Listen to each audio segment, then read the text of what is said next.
Hello everyone! Magandang araw ng linggo. Kumusta na ang lahat-lahat? Sana nasa mabuti tayong kalagayan lang, walang sakit. May pupuntahan tayo, makikipag party, welcome party ng katrabaho natin ngayon. Katrabaho namin noong ano pa lang siya, CNA pa lang siya, pero ngayon doktor na siya, kaya inimbitahan niya tayo kasi nakuha na niya yung fiancé niya. Ganyan dito pag bagong dating ang isang tao, wine-welcome, kaya samahan niyo ako, makipag party tayo. So ayan kakabsat, ready na tayong pupunta, nandyan na yung sundo. So, magkikita-kita tayo doon, sasamahan nyo ka ako. Okay, bye!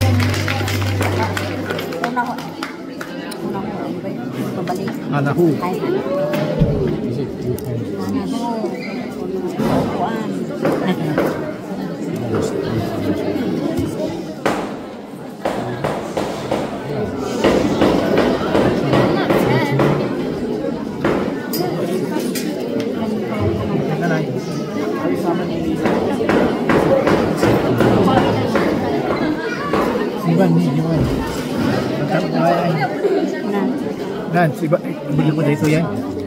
A few inches later.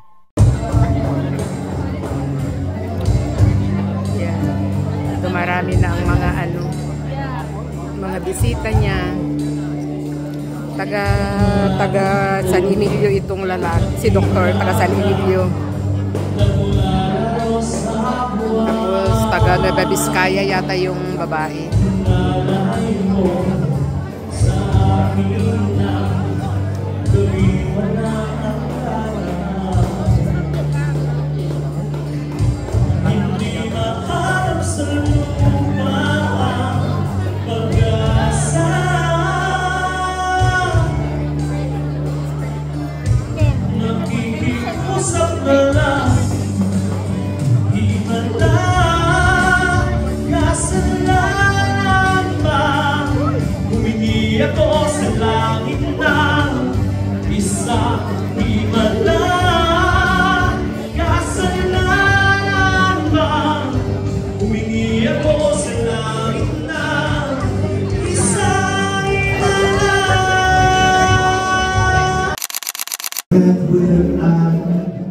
Ayan.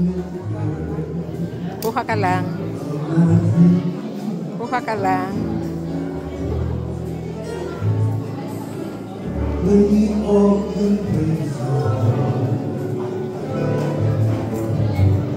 Dito pa oh, dito pa oh. Dito pa.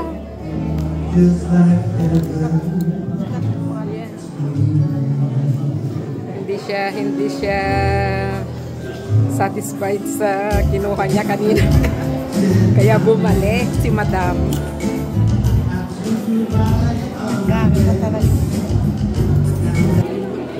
Ayan, magpupupos muna kami.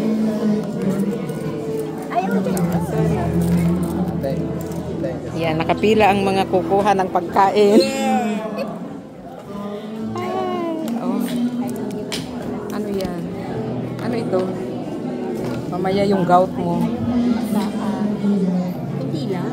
Kunti lang? Yan. Ano yan? Ayoko yung strips.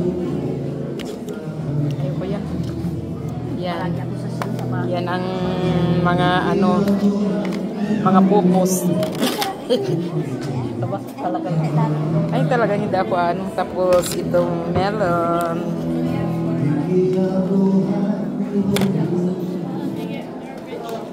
Yes. Ito party.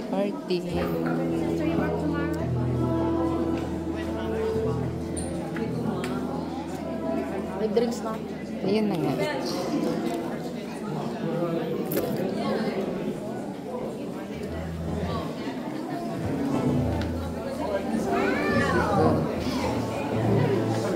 sa party.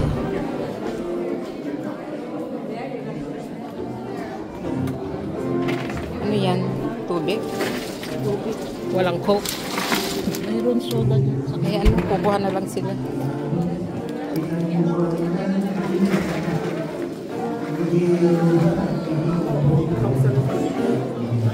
Yan. Ang party, hindi pa nag-umpisa. Kaya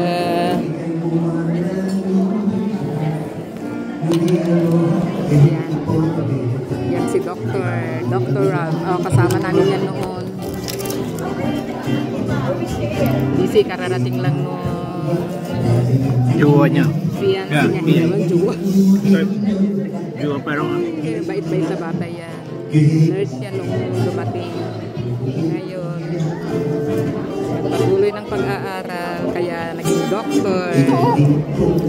Ito yung vlog ko. Yes.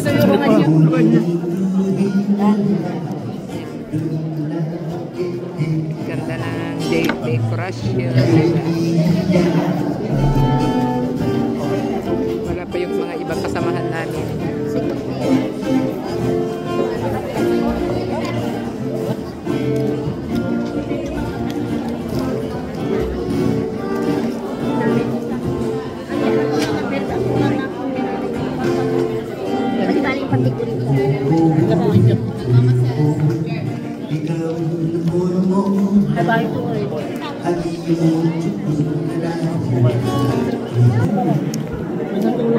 Ayan na, mag-umpisa na.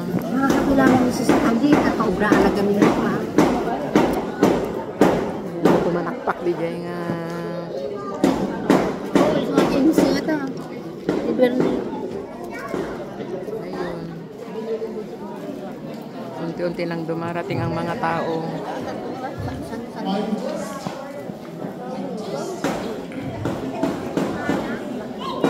Ito ang platang kasi. Bakit?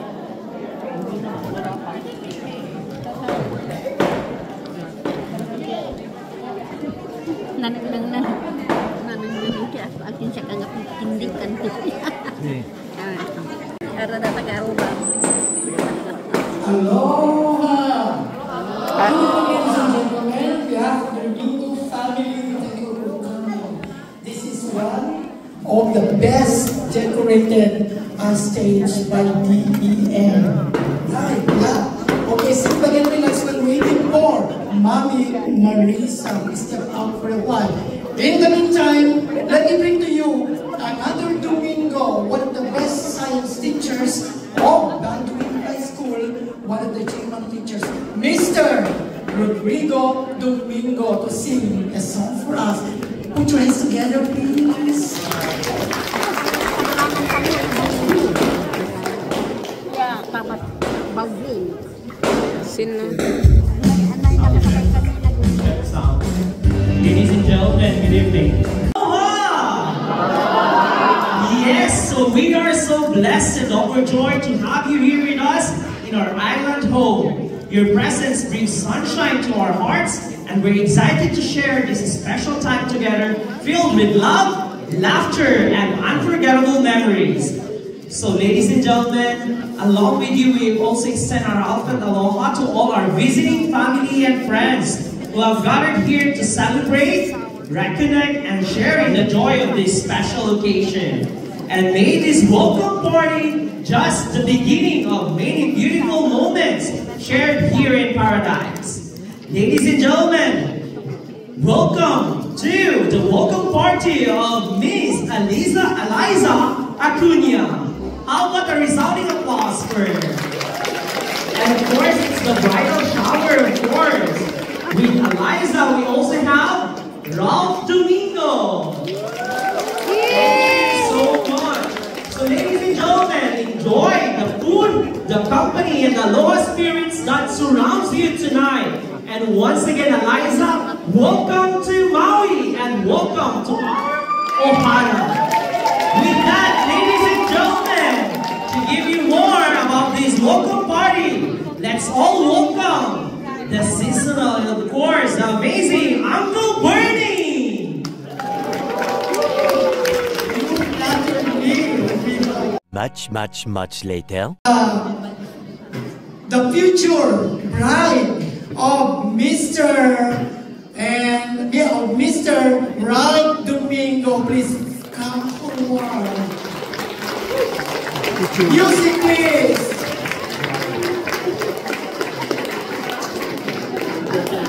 Don't you know both of them are alumni of St. Mary's University in Bayonne? Because Ralph went there to finish his Bachelor of Science in nursing. Now, he looks like a doctor because he is a nurse practitioner of Maui Medical Group. And a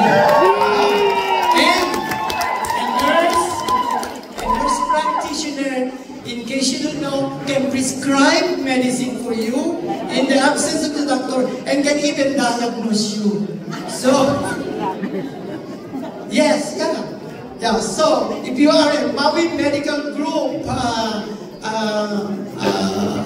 holder, SMSA or whatever, then you can go and choose Mr. Ralph Domingo. Now, okay, I have a question. What was your impression of Maui, Balasampung, when you arrived here? What did you notice about Maui as compared to the city life that you have in Bayonne?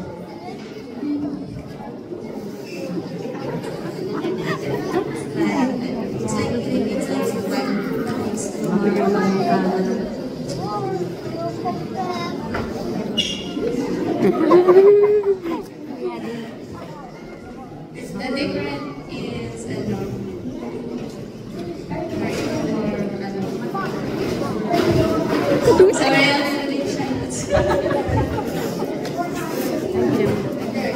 Sino na balasan ko? It's just like the Philippines, maraming marites. To be sure, 100%. Kung iniwan mo ang kamaritesan doon, mas marami pang marites.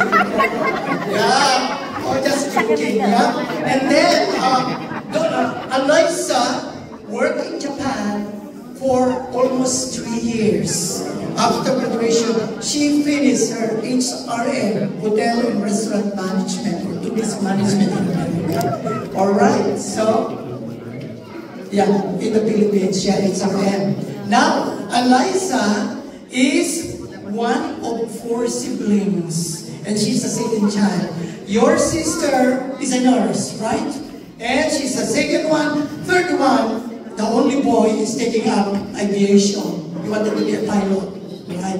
He will drive a Cessna, a helicopter. And your youngest is taking up nursing too, right? Yeah, so nurses man in the family.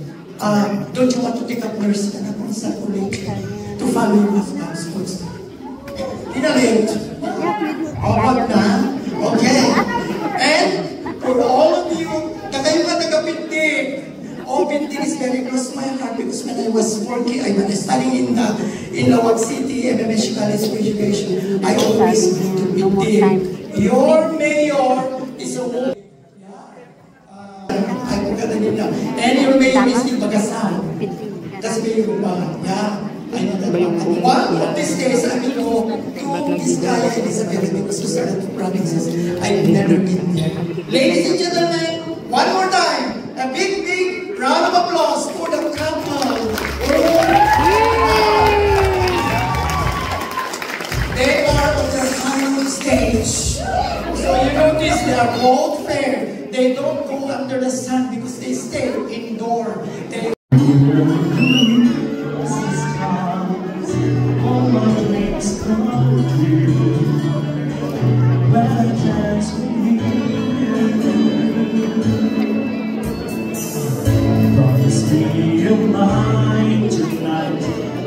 I will wait in line tonight. What a lights I'll never let you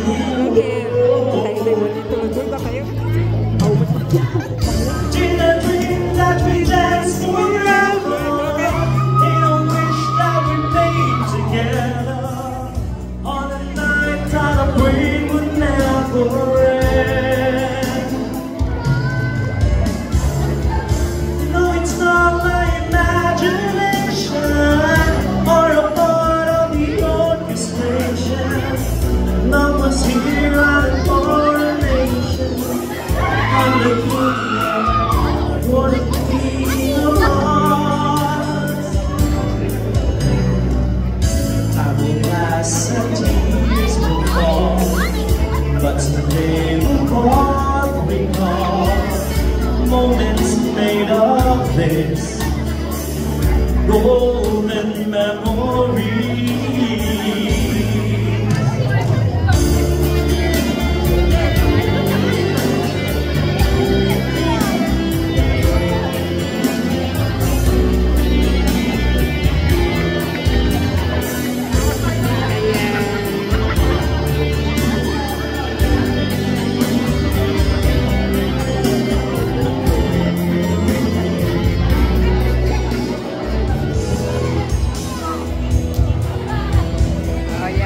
mga bridal shower.